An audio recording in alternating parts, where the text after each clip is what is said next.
გამარჯობა, მე ჰიტა ვარ და მე 160 IQ მაქვს. ძალიან მომენატრა ასე ვიდეოს გადაღება და დღეს მაგარ ვიდეოს შემოგთავაზებთ. რამდენიმე დღის წინ ვერ დავიძინე და რაღაცებზე ვფიქრობდი და შევყევი იმაზე ფიქრს, თუ რამდენად ნიჭიერი ხალხი ვართ ქართველები. და ამაზე ფიქრი რომ დავიწყე, ვიღაცები გამახსენდა. ქართველები ვინც მსოფლიო მასშტაბით ძალიან წარმატებულები არიან. ამაზე ფიქრს რომ შევყევი, შემდეგ მეთქი ქრონოლოგიურად რო წარმოვიდგინოთ როგორ იქნება. პირველი ადამიანი ვინც ევროპის ტერიტორიაზე არის ნაპოვნი არის საქართველოში. ზეზოა და მზია. პირველი ღვინო, პირველი თაფლი, პირველი ხორბალი, ყველაფერი პირველი. მეთქი ეს ერთად რომ შევაჯამოთ და წარმოვიდგინოთ და რა იქნება და რა იქნება იქნება რომ ქართველები ვართ ძალიან ნიჭიერი ხალხი. და რამდენად? ნეტა. და ეს ნიჭიერება კარგისკენ უფრო ვითარდება თუ ცუდისკენ თუ საით მიდის. და შემდეგ ეს ფიქრი რაღაცნაირად დავაპაუზე გონებაში და მინდოდა რომ პირდაპირ ვიდეოში გამეკეთებინა თქვენთან ერთად და თქვენთან ერთად გავიაზრო. ნახოთ აბა რაში დამეთანხმებით, რაში არა და რას ფიქრობთ ამასთან დაკავშირებით. ვიმსჯელოთ. ვიდეოს დალაიქება არ დაგავიწყდეთ. ბევრი ადამიანი ნახავს უფრო ამ ვიდეოს. და ძირითადად ქართველების შექება მომიწევს ამ ვიდეოში და ქართველი თუ ხარ დალაიქე. თუ არ ხარ ქართველი და საქართველოს გევასება, მაინც დალაიქე და მე კიდე ვეცდები კარგად ავხსნა რა მაგრები ვართ ქართველები, რამდენად ნიჭიერები. ასევე გეტყვით რომ ჩემი არქის თავარი პარტნიორია საქართველოს ბანკი. სულ თავიდან რომ გავიხსენოთ, პირველი ევროპელი ადამიანები არიან ზეზოა და მზია. პირველი ევროპელი ნიშნავს რომ ევროპის ტერიტორიაზე გეოგრაფიულად რაც კი ყველაზე ძველი ჩონჩხი უპოვნიათ არის საქართველოში ნაპოვნი, რომელსაც ქვია ქართული სახელების ზეზოა და მზია. შემდეგ გამახსენდა რომ ადრე მე გადავიღე mind blow დუელი ბასტოსთან ერთად. ვინ უფრო mind blow რაღაცა სიტყვა და მაგაში ვეჯიბრებოდით და შეკითხვა დავსვი. ვინ არის ყველა დროის ყველაზე პოპულარული ქართველი? მითქი ყოფილა. ერთ-ერთი ძლიერი ვერსია იყო სტალინი მაგალითად. ან კვარაცხელია, ეხლა შეიძლება თოფურიას თქვა. მაგრამ მე ვთქვი რომ ისეთი ქართველი რომელიც ყველაზე მეტმა ადამიანმა იცის დედამიწაზე პროცენტულად უნდა იყოს მედია. რადგან არგონავტების მითი არის როცა განათლების გზაზე ადამიანი ფეხს შედგამს ნებისმიერ ქვეყანაში. პირველი ასწავლიან არგონავტებს, როგორც ყველაზე ძველი რაღაც ჩვენს ცივილიზაციაში. და შესაბამისად ესე უხეშად რომ ვთქვათ, თუ ვინმე წერა-კითხვა ისწავლა და რაღაცა ელემენტარული პროცესი გაიარა, როგორც გამრავლების ტაბულა და ეგეთი რაღაცეები, არგონავტების მითიც იცის. შესაბამისად, იცის რომ ბერძნები ჩამოვიდნენ საქართველოს ტერიტორიაზე ოქროს საწმისის წასაღებად და გაყვათ ქალი, რომელსაც ერქვა მედია, რომელიც იყო ქართველი პირველი ექიმი საერთოდ ისტორიაში და რადგან მედია ერქვა, ამიტომ ქვია მედიცინას მედიცინა, მედიადან გამომდინარე და ზეზოა და მზიას შემდეგ ყავს მედეა. სოფლიო ისტორიაში ყველაზე ძველი ღვინო, სადაც აღმოუჩენიათ, არის საქართველოში და ამიტომ საქართველოს ღვინის სამშობლოდ ითვლება. ასევე საქართველოს არის ხორბლის სამშობლო. საქართველოს ტერიტორიაზე ნაპოვნი ენდემური ჯიშებისგან შემდეგ გამოიყვანეს ბევრი ხორბალი, შეაჯვარეს ეს ქართული ხორბლები და მივიღეთ მასიური ხორბალი, რისგანაც ახლა თეთრი პური კეთდება და ეს ამაზე კიდე ერთი ვიდეო ცალკე მაქვს გაკეთებული. როგორ მოიპოვა კაცობრიობამ საკვები და ეს ვიდეოც ნახეთ, იქ უფრო კარგად მაქვს ექთენები ჩაშლილი. პირველი ღვინო და პირველი ხორბალი ხომ თქვით რომ საქართველოსდან არის. პირველი ძაფი არის საქართველოში ნაპოვნი. ჭიათურაში, ძუძუღანას მღვიმეში და მეც ვარ მღვიმეში ნამყოფი სვადაშორის, რომელშიც იპოვეს ისტორიაში პირველი ძაფი. ასევე ისტორიაში ყველაზე ძველი თაფლიც არის საქართველოში ნაპოვნი. ყველაზე ძველი ღვინო, ხორბალი, ძაფი და თაფლი. ესენი რომ გავიაზრე კარგად, მეთქი ვაუ. შემდეგ გამახსენდა უცებ კვარა. რომ კვარა არის 2025-26 წლის სეზონის საუკეთესო მოთამაშე და ამასთან დაკავშირებით სულ ხდება ვიდეოები, რომ სოფლიოს სხვადასხვა კრიტიკოსი, წარმატებული ფეხბურთელი თუ ანალიტიკოსი თუ სფეროს ექსპერტი, ასე ვთქვათ, ამბობს რომ წელს რომ აიღოს სოფლიო ჩემპიონატის წელიწადი, აუცილებლად ხვიჩა კვარაცხელია მოიგებდა ოქროს ბურთს. თუმცა ახლა მაისია და ჯერ არ ვიცით წელს რა მოხდება. მაგრამ ახლა რა არის თავი, ნახეთ, ამ მომენტისთვის, სანამ სოფლიო ჩემპიონატი დაიწყება, დედამიწაზე ყველა ამბობს, რომ წელს ამ სეზონში საუკეთესო მოთამაშე არის კვარა, მთელი მსოფლიოს მასშტაბით. ისტორიაში საუკეთესო ქალი მოჭადრაკე არის ქართველი, ნონა გაფრინდაშვილი. ასევე მაია ჩიურდანიძე და სოფლიო ჩემპიონატებზე ხან ერთი იგებდა ხოლმე, ხან მეორე. ასევე რომ გადავხედოთ ვინ ყავს კიდე გლობალური მასშტაბით ძალიან წარმატებული ადამიანი, არის მაგალითად დემნა გვასალია, რომელიც ესე ვთქვათ, მოდას კარნახობს საით წავიდეს. ისორი ნათქვამი იქნებოდა. ასევე ძალიან აღმაფრთოვანებელია წარმატებული ქართველების ჩამონათვალში სტალინი. ეს დროში კი დავხვდა, მაგრამ დრო დავიკიდოთ. სტალინზე რა არის mind blow ნახეთ. ერთი საუკუნესე და 20-30 წლის წინ რომ გადავიდეთ წარსულში და გორში რომ ჩავიდეთ და რომ თქვა რომ გორში რომ რომელიღაცა ბავშვი დარბის, ეს ბავშვი გახდება დედამიწის მთლიან კაცობრიობის ისტორიაში ყველაზე ძლიერი იმპერიის თან შემოქმედი და თან მმართველი. და ეს იცით რატომ არის სიგიჟე? სხვა იმპერიები რაც ყოფილა დედამიწის ისტორიაში. ძირითადად იყვნენ სულ მეფეები, იყვნენ რაღაცა დიდგვაროვნები, ადამიანები, რომლებსაც მეფეთ ყოფნა ეკუთვნოდათ და თან კიდე მაგარი ტიპებიც გამოდგნენ და დაიპყრეს ბევრი რამე. და სტალინი არავინ არ იყო. რაც მის მორალურ ღირებულებებზე ბევრი ადამიანი კამათობს, როგორი იყო, კარგი თუ ცუდი, მაგრამ ამ კამათში არ შევიდეთ საერთოდ. უბრალოდ, როგორც მისი ნიჭიერება ეგრე შევაფასოთ.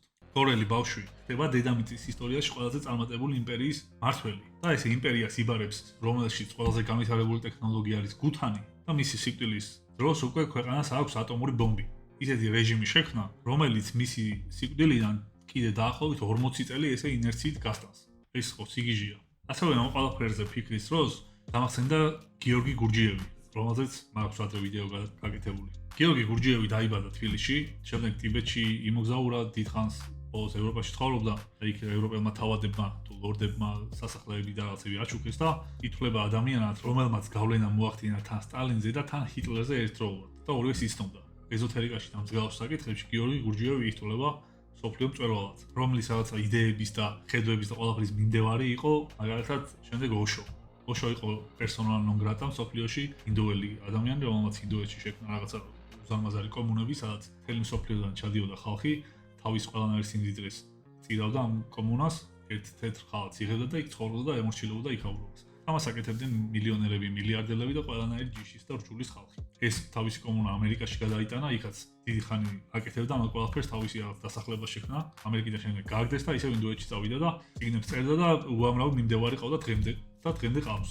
და ეგეთი ადამიანისთვის იდეოლოგიური ზამკვლევი მისთვის იყო გიორგი გურჯიევი. და სხვათა შორის ამბობენ, რომ რადგან სტალინის და ჰიტლერის ესეთი რაღაცა სულიერი და ყველანაირი კუთხით შეიძლება წარმოვიდგინოთ რჩეველი იყო გიორგი გურჯიევი, ამიტომ ნაცისტების ლოგო იყო სვასტიკა. რადგან გიორგი გურჯიევი როგორც ეზოთერიკაში ძალიან გათვითცნობიერებული ადამიანი, გურუ ამ სფეროში ზუსტად ხვდებოდა ქართული ბორჯღალის სიძლიერეს და მნიშვნელობას. და ჰიტლერს თუ უნდოდა რომ მისი იმპერია ძლიერი ყოფილიყო და გამართული ყველანაირი კუთხით, ჭირდებოდა ძლიერი სიმბოლიკა და ბორჯღალისგან აიღეს შემდეგ სვასტიკა. ესეთი აზრიც არსებობს. ამ ყველაფერზე ფიქს რომ მოვრჩი, შემდეგ გამახსენდა რამდენად ძლიერები ვართ, ჯანიანები. ჯანიანობაზე გამახსენდა რომ დედამიწის ისტორიაში წარმოიდგინეთ, ვინც კი დაბადებულა დღემდე და ვისაც ყველაზე მძიმე რაღაცა უწევია, არის ქართველი ლაშა ტალახაძე. ახლა სპორტში კი არა, საერთოდ წარსულშიც, ისტორიაშიც. რაშიც გაზომა შეიძლებოდა. ასევე უსაყვალესი ადამიანი ჰალკი, რომელსაც ბოლო დაახლოებით 10 წელია ხელი ვერავინ ვერ გადაუწია მთელ დედამიწაზე. ანუ ყველაზე მძიმე რაღაცა ისტორიაში აუწევია ქართველს, ხელი ყველაზე ძლიერი კლავჭიჩი ვინც კი ყოფილა ისტორიაშიც შეიძლება ვთქვა, რატომაც არა, იმიტომ რომ სპორტი სულ უფრო ვითარდება და ყოველი ახალი ჩემპიონი წესით უკეთესია ვიდრე ძველი. შეიძლება მაშ ბოლომდე არ დამაეთანხმოთ, მაგრამ ხოდი ესე ვთქვა. ბოლო 10 წელია ლევან საგინაშვილს ხელი ვერავინ ვერ გადაუწია. ლაშა ტალახაძე და ლევან საგინაშვილი ერთად რომ წარმოვიდგინოთ, პლუს ილია თოფურია, რომელსაც ისეთი დარტყმა აქვს. თუ სხვა მებრძოლებს დაუჯერებთ, ვისაც მასთან უსპარინგი ალბობენ, რომ ეს არ შეიძლება რომ გქონდეს. ასევე აქვე აუცილებლად გასახსენებელია ლევან გორგაძე, ტოჩინოშინი, რომელსაც აქვს ისტორიაში ყველაზე მეტი ცურიდაში, თუ ყველაზე მეტი არა, ერთ-ერთი ყველაზე მეტი და ცურიდაში არის როგორი ლეთიცი ცუმოში. ასე რომ დაიწყება ბრძოლა, რომ მიხვალ შენს მოწინააღმდეგესთან, ესე რომ აიღებ და რომ გახვალ და დადებ. არაფერს რო არ ატკენ და არაფერი უბრალოდ ესე პატიოს მოიგებ. მიდი უბრალოდ აიღე და წაიღე და დადე. ასევე გამახსენდა ჯუმბერ ლეჟავა, რომელსაც ადამიანს დაუსვეს სიმსივნის დიაგნოზი და უთხრეს, რომ დაიღუპებოდა მალე. ამ ყველაფრის საწინააღმდეგოდ ადამიანმა ჯერ უამრავი რაღაც მსოფლიო რეკორდი დაამყარა ფიზიკურ რაღაცეებში. და შემდეგ ველოსიპედით შემოიარა მთელი დედამიწა. და აქ ჩემთვის კიდე როგორც კონტენტ კრეატორისთვის, რომ ვიცი გადაღება როგორ ხდება რაღაცეების, ვლოგს როგორ იღებ, მაგალითად სადმე რომ მიდიხარ, ანუ GoPro უნდა წაიღო ან Osmo Pocket-ი ან ამ ჯუმბერ ლეჟავა ამდენი წლის წინ იღებდა ყველაფერს, თავის მოგზაურობას. გარდა იმისა, რომ არანორმალური ათლეტი იყო და ველოსიპედით ამდენ მთელი დედამიწა რომ შემოიარო. გარდა მაგისა, როგორ ახერხებდა, რომ ეს ყველაფერი გადაიღო. ამდენჯერ დაესხა თავს რაღაცა ძარცველი, ამდენჯერ დათვიდა რაღაცეები, ამის სტატისტიკა ადრე რომ ნახე, შოქში ვიყავი და სიგიჟია სრული. ასევე სხვა სპორტსმენები ვინც გამორჩა, ბევრი გამორჩებოდა და მაპატიეთ მაგაზე, იმიტომ რომ იმდენი გენიალური ადამიანი ყავს ერთ ვიდეოში, ესე ყველას ვერ ჩავატევ. ყოვა წაკაძე გამახსენდა კიდე ბაკურიანელი კაცი, რომელმაც გამოიგონა ხელამურებით ხტომაში ესეთი წინწაწეული რაღაც მეთოდი, რომელსაც შემდეგ მთელი ექსპორტი მაგას იყენებს და მაგის გარეშე ვერ აღწევს ვერავინ წარმატებას. თუ ეგ მოდელი არ გამოიყენა. ასევე ყავს გენიალური მოჭიდავეები და მოჭიდავეები ჩვენი ქვეყანა იმდენად დიდარია, რომ ჩამოთვლას ახლა ვერ დავიწყებ, იმიტომ რომ ვიღაცა გენიალური ადამიანი გამორჩება და სერცხვილია. ჭიდაობა საერთოდ ჩვენი სპორტია. ერთმა ჭკვიანმა ადამიანმა მითხრა რამდენიმე დღის წინ, რომ მაგალითად რომ ავიღოთ გორი და გორის სოფლები. და შემდეგ ყველა ქვეყანაში რომ ჩაატარო ჭიდაობაში ჩემპიონატები. 200 ქვეყანა ხო? 200 ქვეყნის ჭიდაობის ჩემპიონატიდან მარტო გორის ჩემპიონატი იქნება ტოპ 20-ში. გორის ჩემპიონი რო გახდე, უფრო ძნელია, ვიდრე გახდე ჭიდაობაში 180 ქვეყნის ჩემპიონი. ხოსიგიჟია. ასევე გამახსენდა ქართული მუსიკა როგორია, გურული, კრიმანჭული, ჰამლეთ გონაშვილი და კიდე ბევრი განძი. ასევე ქართული ცეკვა, გასტრონომია როგორია ქართული, პოეზია, გეოგრაფია როგორია საერთოდ. ერთხელ ნახე ქარების გადაადგილება ჩვენს რეგიონში და კავკასიონი როგორ ხარივით იცავს საქართველოს კლიმატისგან. ესეც სრული მაინდ-ბლოუა. ქართველების გენიალურობასთან ერთად ასევე აღნიშნა, რომ საქართველოს ბანკის მობილბანკი სოფლიოში საუკეთესო ციფრული ბანკის ტიტულს იგებს უკვე მეორე წელია. ესეც ხომ მაინდ-ბლოუა, რომ ჩვენი საქართველოს ბანკის აპლიკაცია არის საუკეთესო მობილბანკი სოფლიოში. რომ მაგარია. და მობილბანკში უკვე რომ იცოდეთ, დაემატა ახალი ფუნქციონალი კრიპტო. და უკვე დამატებითი რეგისტრაციის გარეშე ძალიან მარტივად პირდაპირ შეგიძლიათ იყიდოთ ან გაყიდოთ თქვენთვის სასურველი კრიპტო აქტივი. პირდაპირ ბანკის ანგარიშიდან და კრიპტო ინვესტირების დაწყება $1-დანაა შესაძლებელი. მაგარია. ასევე მუსიკაზე გამახსენდა ჩემი საყვარელი ისტორია, რომ 90-იანების ბოლოს და 2000-იანებში დაახლოებით ქუთაისში მოღვაწეობდა რეპერი, რომელსაც ერქვა ბებერი. და ბებერი ალბათ ბევრმა მაიცის, მაგრამ ესეც კი ამდენად გენიალურია, ნახეთ. 2010-ში, ესე ოფიციალურად, ამერიკაში შეიქმნა ჰიპ-ჰოპში mumble rap-ი. და mumble rap-ი 2000-იანებიდან მოყოლებული იყო ყველაზე მოსმენადი ჟანრი საერთოდ მთელ მსოფლიოში. და ბებერი 98, 99, 2000-იან წლებში mumble rap-ის შემოქმნელი იყო ფაქტობრივად.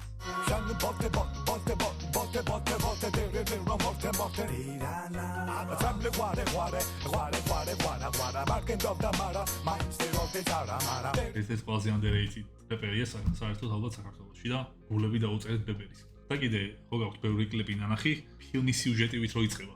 ეგ სამ ცნობილი გახდებოდა ამ სოფლიოში. ბებერის ქონა ეგეთი კლიპები. საფლიაზე ვაშლ სოჭანს მაგალითად. შენ ვაშ. კიდე ამ ყველაფერზე გამახსენდა რომ ადრე გადავიღე ერთი ვიდეო, სადაც პასუხობ კითხვას, ვინ იყო ისტორიაში ყველაზე ჭკვიანი ადამიანი საერთოდ, ყველაზე ბრძენი. და იქ მე ვამბობ, რომ ჩემი აზრით ისტორიაში ყველაზე ჭკვიანი და ყველაზე ბრძენი ადამიანი იყო სოკრატე. და რატომ ევასებოდა სოკრატე, ნახეთ?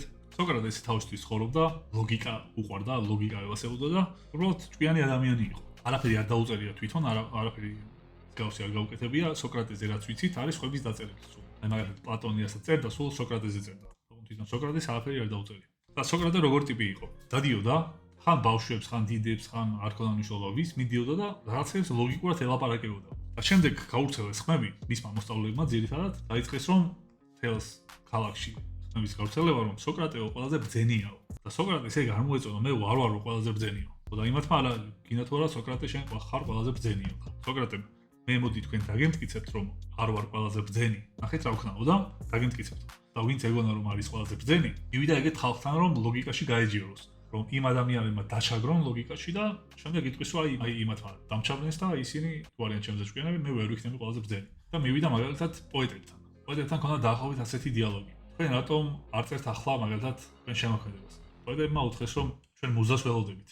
მუზა რომ ახსნათ, ნახეთ, აქ დასავლურ აზროვნებაში ადამიანს ნიჭი უნდა მოევლინოს მუზის სახით, ან უნდა დააფრინდეს. ეს მუზა და რო დაგაფრინდება მხარზე, შემდეგ ნიჭიერი ხარ და წერე რაღაცებს. და გენიოსი ხარ მაგდროს. ცოტა აღმოსავლეთში რომ წავიდეთ ინდოეთისკენ, იქ მუზის არსი არ არსებობს, იქ არის უფრო ჯინი. ჯინი როგორი ტიპია? რომ შენი თავიდან უნდა ამოიყვანო, ანუ შენ თავში ეს რაღაც მედიტაციებით ან რაღაცით დაждდე და შენ ეს ნიჭი უნდა გააღვივო და ამოიყვანო და გაიფურჩქინო შემდეგ. აღმოსავლური მეთოდი საბერძნეთის მხარეს და დასავლეთში არ იყო საერთოდ. იქ იყო ეს მუზის ამ თემა. სოკრატეს არ მოეწონა, იმიტომ რომ ეს მუზა თუ არა დაგაფრინდა, მაგალითად 2 წელი მომდენო, გაშვები. ისინი ამბობდნენ რომ რავი, არაფერს არ შვები და მუზა თუ არ დამაფრინდა, არაფერს ვერ ვიზამ. და სოკრატეს თვალში ეს პოეტები დაისნენ, იმიტომ რომ არ მოეწონა თუ მუზა არ მოდის, ესე იგი შენ ვერაფერს ვერ განკარგავ. შემდეგ მივიდა პოლიტიკოსებთან, იმათზე საერთოდ დააკარგა წარმოადგენა. შემდეგ მივიდა მაგალითად სასულიერო პირებთან, წარმომადგენლებთან. ამ სასულიერო პირებთან ქონდა ასეთი დიალოგი. უნდოდა რომ ლოგიკაში თავისი ლოგიკის დონე გაეტესტა. და ეკითხებოდა მაგალითად, ღმერთებმა ყველაფერი იციან თუ არა? ისინი პასუხობდნენ რომ ღმერთებმა ყველაფერი იციან, აბა როგორი ღმერთები იქნებიან? მაშინ სოკრატე ეკითხება, თუ ღმერთებმა ყველაფერი იციან, ღმერთები კამათობენ თუ არა? ისინი ეუბნებიან რომ კი, ღმერთები კამათობენ. სოკრატე ეუბნება ისევ, თუ ღმერთები კამათობენ, მაშინ რომელიმე ღმერთი ხანდახან ცდება? ისინი პასუხობენ რომ თუ ორი აზრი ერთმანეთზე წინააღმდეგება, რაღაც საკითხთან მიმართებაში რომელიღაცა ცდება. შესაბამისად, რომელიღაცა ღმერთი ხანდახან ცდება. მაშინ სოკრატე ასკვნის, რომ თუ რომელიმე ღმერთი ხანდახან ცდება, მაშინ ღმერთებმა ყველაფერი არიციანა. ამ პატარა ლოგიკური დიალოგით მაგალითად სოკრატემ დარწმუნა, რომ ანტიმემაც არაფერი არიციან და ისინი ვერ იქნებიან სოკრატეზე ბრძენი. და ესე ბოლოს ყველა სფეროს წარმომადგენელთან რომ მივიდა, მოუწია თვითონვე ეღიარებინა, რომ თვითონ არის ყველაზე ბრძენი. და ესე დაიჯერა. ძველი ბერძნული აზროვნება არის ლოგოსზე დაფუძნებული, ლოგიკაზე. მე და შენ შეიძლება არ ვართ არავინ ჩემ პიროვნებას და შენი პიროვნებას არ აქვს მნიშვნელობა.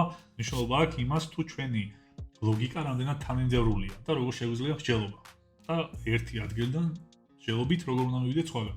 ამ ძველი ბერძნული დიალოგებით მთელი მსოფლიო გაოცებული და აღფრთოვანებულია, რომელზეც შემდეგ მთელი ფილოსოფია დაშენებული და მართლა ეგეთი გენიალურია. მაგრამ ამ დიალოგებს მე რომ მკითხულობდი, ცოტა მეცინებოდა, რადგან ფიქრობდი, რომ ეგეთი დიალოგი ქუთაისში ყველა ქუჩაზე მომისმენია. უფრო არის.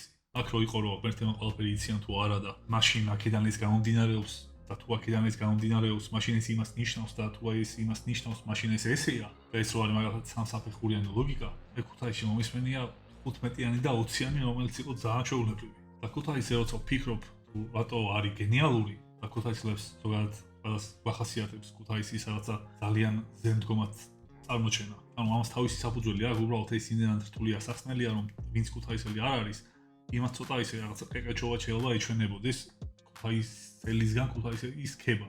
და თუნდაც ეს ამბავი რომ ქუთაისში რო იზრდები და ეს ლოგიკური მსჯელობები შენი ყოველდღიურობის ნაწილი იმდენად არის, რომ სოკრატეს და სასულიერო პირების ლოგიკური მსჯელობა ანუ ძალიან 4 წლის ბავშვის დონეა. აპატიოს ყველამ, ვისაც ეს შეიძლება არ მოეწონა ესეთი ნათქვამი, მაგრამ რავი, ესე არის. და ესე კიდევ უფრო გაზვიადებულად რომ თქვა, საბოლოო ჯამში ჩემი აზრით სოკრატეს არ გაუმართლა რომ ქუთაისში არ დაიბადა, თორე უფრო ბედნიერად იცხოვრებდა და თავისი ლეველის ხალხს უფრო მარტივად შეხვდებოდა. სოკრატე რომ ქუთაისში დაბადებული იყო, დარწმუნდებოდა იმაში, რომ თვითონ არ არის ყველაზე ბრძენი სამყაროში. იმიტომ რომ აუცილებლად იქ პოვიდა ვიღაცა სხვას. ასევე შემხვდა სტატისტიკა, სადაც ვნახე UFC-ში მაგალითად, შერეულ საბრძოლო ხელოვნებებში, რამდენ უდიდეს ქვეყანას არ ყოლია მებრძოლი საერთოდ UFC-ში. შემდეგი ეტაპია რომ UFC-ში მებრძოლი ვისაც ყოლია და არ ყოლია მაგალითად ტოპ 15-ში.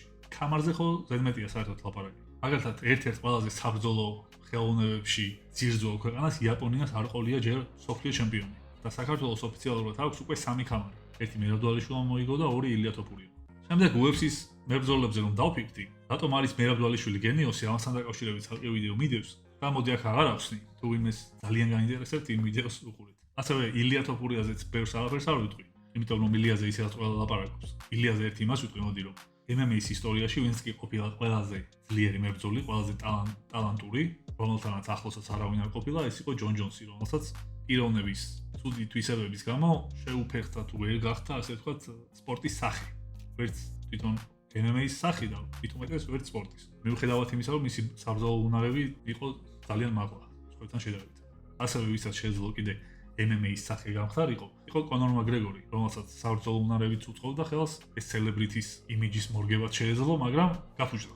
ალბათ და ცუდი რაღაცების კეთება დაიწყო და უბრალოდ როგორც სპორტის სახე, როლ მოდელი ეგრე აღარ გამოდგება.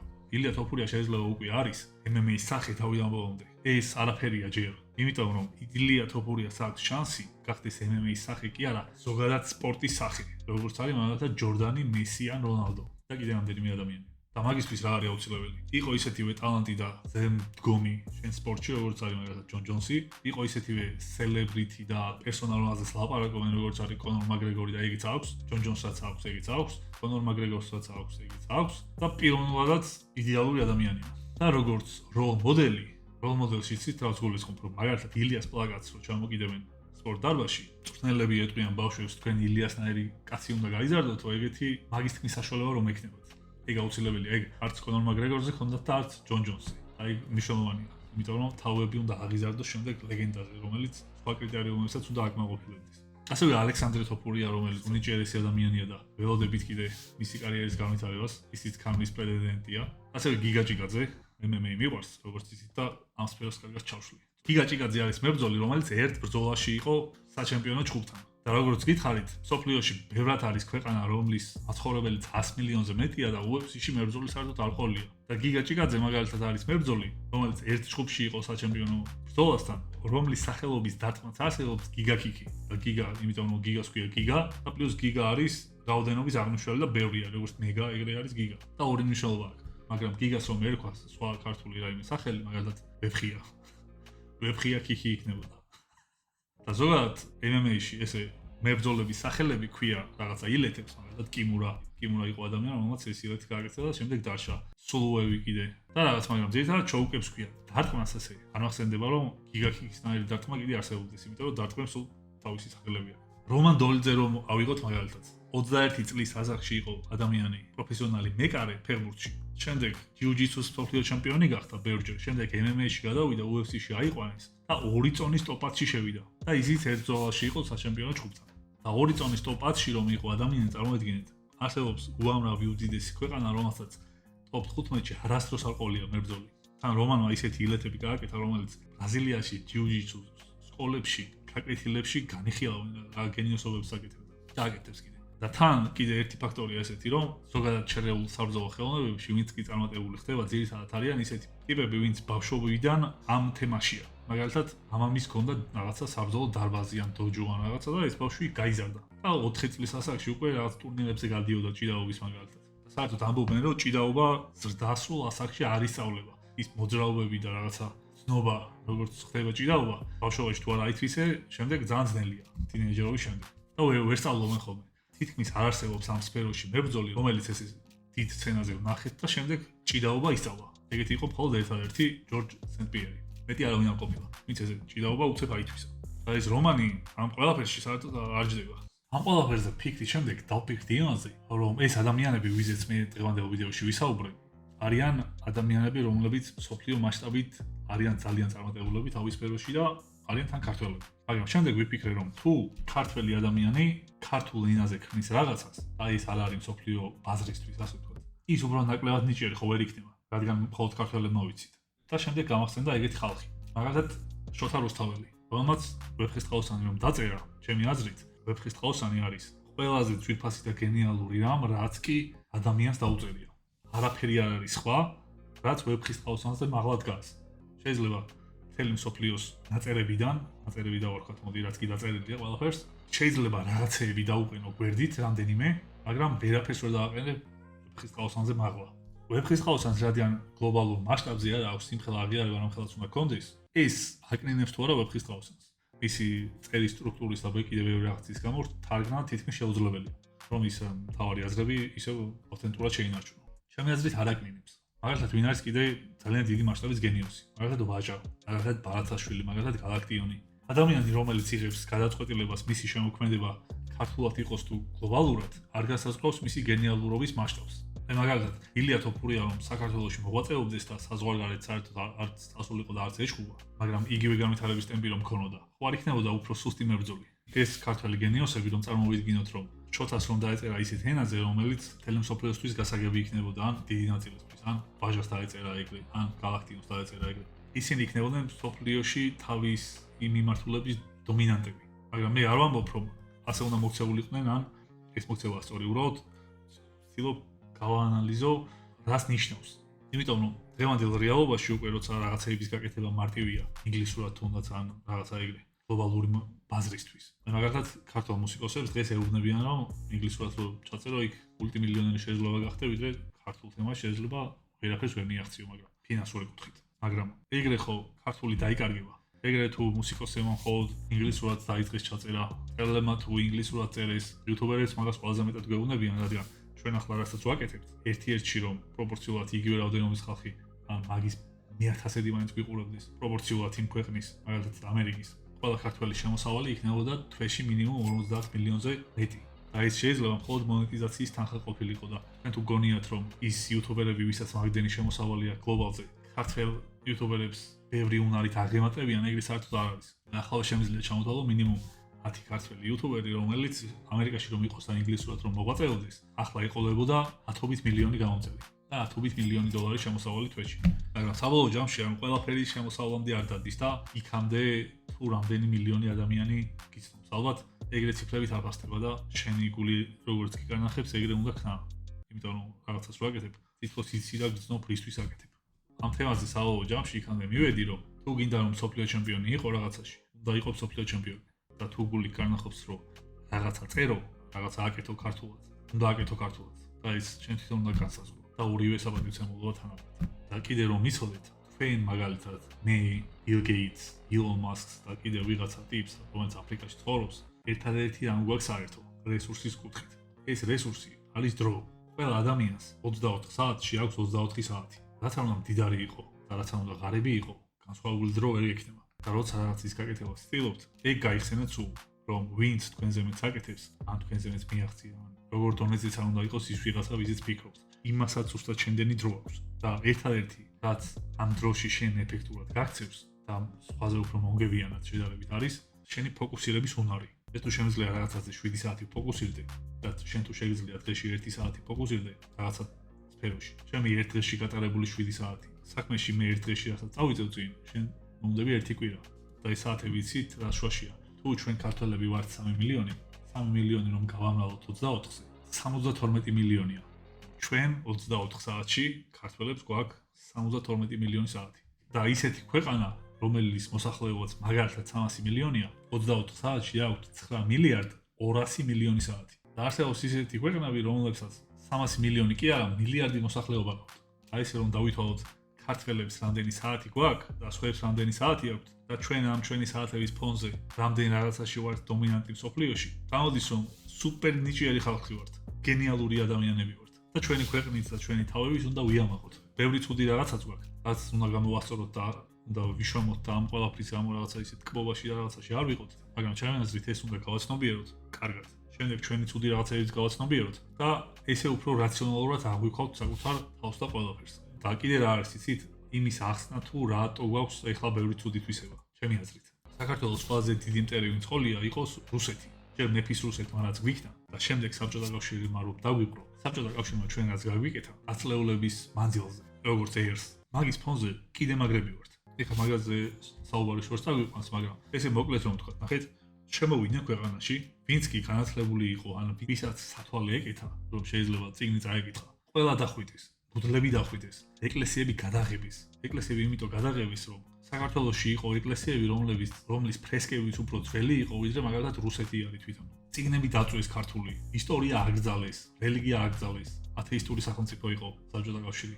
ყველა სარწმუნოების ხატებს და სალოცავებს ყველაფერს ანგრევდნენ და ლენინის სურათებს კიდევდნენ. და ყველა სოფელში ვინც იყო თავარი, აღარ მახსოვს რა ერქვა. ყველა ქალაქში თვის ბოლოს მისდიოდათ რაღაცა წერილი, სადაც უნდა ჩაეწერათ მაგალითად ამ სოფლიდან, რომელიღაცა სოფლის მთავარს უნდა ჩაეწერა 4 ადამიანის სახელი და გვარი, რომელსაც დახრებდნენ.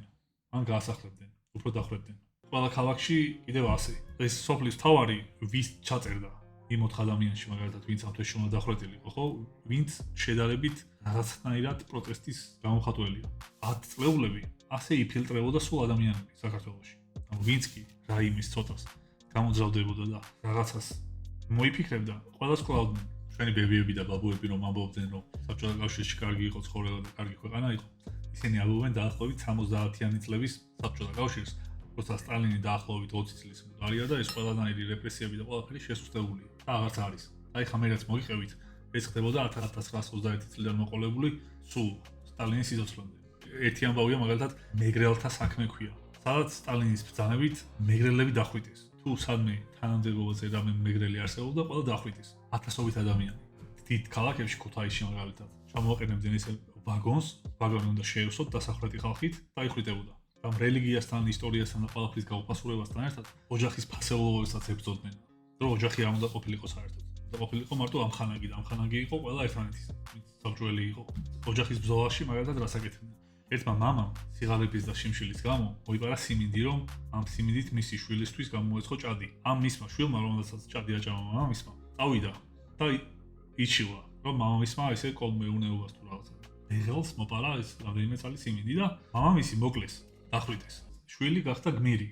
და ეს იყო გაზეთებში და ყველგან ეს თავი სახე ის ტიპი, რომ ესეთი უნდა იყოს ყველა საბჭოელი ადამიანი, რომელმაც საბჭოეთის რეჟიმი და კოლმეუნეობა და თუ რა ჯანდაბაც არის. დააყენა მამამისე უფრო მაღლა და ის არის მაგალითი. კერძო საკუთრება საერთოდ გააქრეს. კერძო საკუთრებაში დატოვეს მარტო ის მიწა, რომელზეც უშუალოდ იდგა სახლი. სახლის იქეთ უკვე არც ერთი სანტიმეტრი აღარ იყო გლეხის ან ადამიანის. და ეს ყველაფერი რომ ხდებოდა ჩვენს ქვეყანაში, აქედან 100 წელი გავიდა დაახლოებით. ანუ 80 წლის წინაც რომ ვთქვათ, 80 წლის წინაც კი ეგ ხდებოდა. მანამდე მეფის რუსეთის დროს კიდე მაშინაც სულ საშინელებები ხდებოდა და სულ აჯანყებები იყო ქართველების მხრიდან, მაგრამ ამას რომ გამოვივლის ქვეყანა, დღეს სადაც ვართ, კიდე კარგად ვართ, ჩემი აზრით. ეს ძალიან სურათი რომ დაინახო. თუმცა ეხლა ჩემი საუბარი ვინმე მისი არ გაიგოს, რომ თითქოს რაღაც ქართველების გამოსასწორებელ და ცუდ რაღაცეებზე რა თვალი უნდა დაფუჭოთ და რამე პირიქით. ცუდი რაც გვაქვს უნდა გამოვასწოროთ და რაც უფრო кайს ვაკეთებთ, აი იქნება. აბა, ცუდი თუ ვაკეთებთ.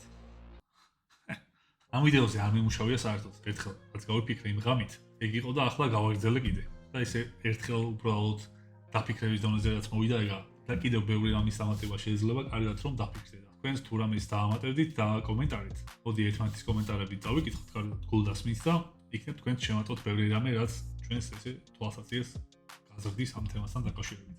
ბასტოს ყველა ვიდეო მაქვს ნანახი საერთოდ თავის ახსე რაც უძევს. და ერთი ამ მქონია ნანახი რომელსაც ქვია რატომ არის საქართველოს განსაკუთრებული. და ამ თემაზე საუბრობს და ისიც ამ თემასთან ძალიან ახლოსაა და იმ ვიდეოსაც უყურეთ აუცილებლად. და ბოლოს ჩემი ნახის გამოწერა ვისაც დაგავიწყოთ. შეგახსენებთ